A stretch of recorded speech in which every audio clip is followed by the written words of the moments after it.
Ki khubor ka Batesi TV ka umdi bas nyambat penjaslian Rupa Premium Meghalaya.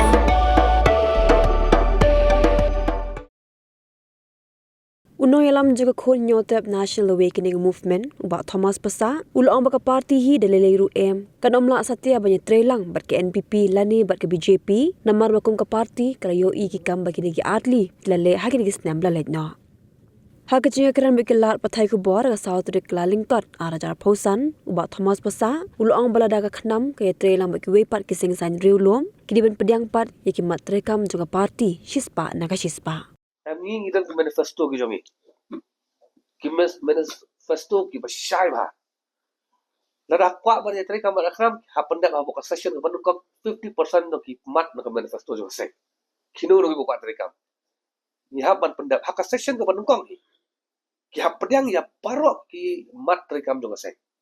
Sispa kawai rum lacho. Ban yo ga ji apa dah ha ka session ka bandung kong hi sanpau persen na kini ki points ki bangla ambo bo kita ki matrikam debat perulong do kang ba kadang kita kajinya sanya bani trilang hedai kum ba kajing sisa pada ni susu malet sing ka NPP nginum la bani trilang ba NPP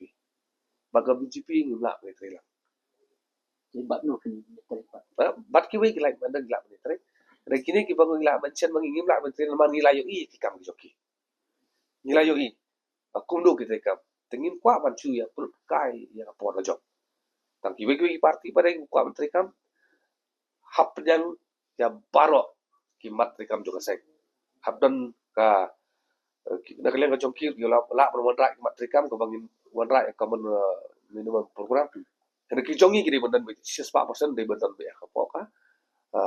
common minimum program ke bangin pendap hak san stem ki panuan